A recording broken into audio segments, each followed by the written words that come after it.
What's up, guys? Welcome to vlog number 3.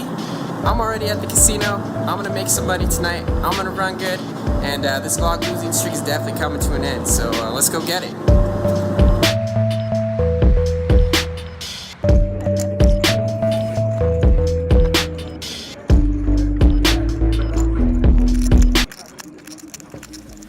Alright, what's up, guys? I'm here with my buddy Roman.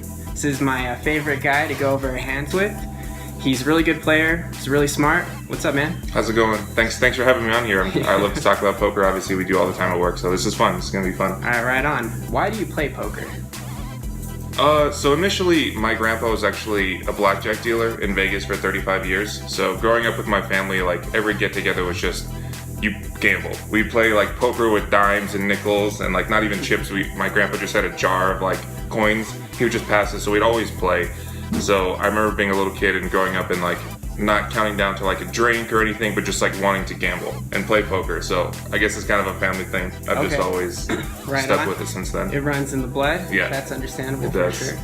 What is it that you like about the game? I know you're real into strategy games. Yeah, I'm like you said, I always enjoy anything like strategy or intellectual. I've always just played games, board games, like anything. And poker is just one of those things where like the smallest details that you don't really think matter. And knowing that and being able to execute that gives you that much more an advantage over other players or other recs, and that like can just make the biggest difference. So taking the time to learn the things and study and like know math percentages and knowing like range, just all the basic stuff that you can watch a YouTube video and learn, but you know it goes so much deeper than that. It's just intriguing, and that's why we enjoy talking about hands so much at work. It's just like always like, oh dude, I got one, yeah, let's talk about this, because it's fun. There's so many different ways to play. There's, you know, an understood like correct way to play, but that being said, you know, like, well, the game's not solved yet. Yeah, exactly. And it's like you can only play against the other players, right? Like when you talk about it's like, oh, my range is way stronger than his, like he should fold these, and it's like, well, if the player doesn't know what a range is and you're playing against a recreational at a casino, like you can't execute these things. It's like the same concept as like a leveling war, right? Where it's like, all right, well, I'm leveling because he knows that I know, or he knows. Exactly. But if that player doesn't know anything, then you have nothing to level, and you know, you just get into leveling yourself. So it's a balance between like, I enjoy playing with really good players and discussing hands with you because it's like my wife and like my friends and stuff like that, none of them really play as much as we do. So I don't get to really like play to the utmost as much as I'd like to. Alright, so I have a couple hands I'd like to go over from earlier this week. For the first one, I have Jack 9 of diamonds on the button, and under the gun calls, and then it folds to me, and I raise the 15. Big blind calls. 1-2, 1-3. This is 1-3. 1-3, okay. Yeah, sorry, that's important. This is 1-3. I've got about $400 at this point. And both of the guys that called big blind and under the gun both have me covered. Okay. So the flop is Jack 9 Queen with 2 clubs. Right? So super wet. It checks to me, And I decided to bet because the board is so wet. I end up betting 45. So both players call, and we see the turn, which is the ace of hearts. At this point, under the gun checks, and then, big blind checks, and then under the gun leads out for 60. And this is a guy I play with a lot, so he's pretty aggressive. He's, he'll mix it up sometimes. I decided to call because I don't know. I don't feel like I can fold two pair there to that bet with pot sizes. Under the gun calls after thinking for a little while. And then the river is the 4 of diamonds. So pretty much a straight brick. No flushes come in, right? No flushes come in. No more cards to the Jack straight. 9, Queen, Ace. Big blind checks. Dante ends up checking from under the gun. And I don't know. What do you do? Do you go for value here? That's hard. So like obviously I like the lead on the flop because I feel like you would do this like with your overpairs. You would do this with your maybe you could do this with your ace queens, your king queens. You can occasionally find a check back, but like your queen tens, your queen jacks, you want to get value from.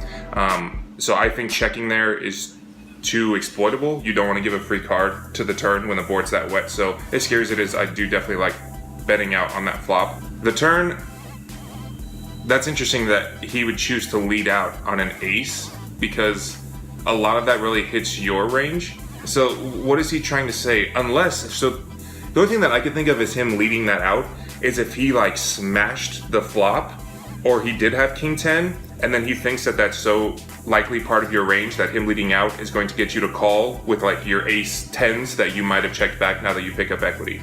Yeah. So that's the only thing that I can think of, which is a little bit, but then when he checks the river, I don't know what that's just an interesting line, but it is honestly like, I think most of the time he would check raise the flop there with the straight. Yeah, if he so I mean, really the only thing I think he's repping there is like ace queen or maybe like jack ace.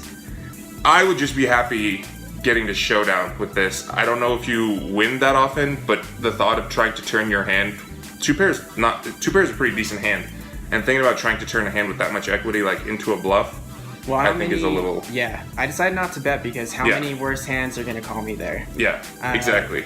I don't know. King, queen, maybe? Yeah, maybe, if I size small. But I ended up checking. Turns out the big blind had jack, queen. So flopped a bigger 2-pair versus my 2-pair. Ooh. And Dante never showed his hand, so he muffed pretty much, he muffed right away. So do you think a big bet could have got jack, queen off there? Or? I don't know. A bigger 2-pair is pretty much the only hand that I could bluff. So, I mean, if he's going to have a hand that beats me, I think most of them are going to call a big river bet. So, like I said, I maybe if you bet big, you can get him to fold the river. Maybe, but this is obviously in hindsight with him having jack queen, because you can wrap like ace queen, you can wrap ace jack because you raise on the button, so your range is pretty wide. Yeah. But you can even have the king 10s, like you can have all of those hands. Whereas it's hard for him to have them. But that's when it goes back to my initial comment before. It's like, if he doesn't know these things, how can you get this guy to fold? He's like, I got 2-pair, I'm calling whatever. Yeah. So that's when it gets a little bit tricky. I've already put in this much money. Yeah. If it's all in there. Exactly. But I do think 2-pair is having too much equity to turn into a bluff, unless you have like a stone read on the guy. So that's one of the ones, again, you just shrug and kind of... Particularly, too, because it's like the lowest 2-pair. Yeah. So, cool.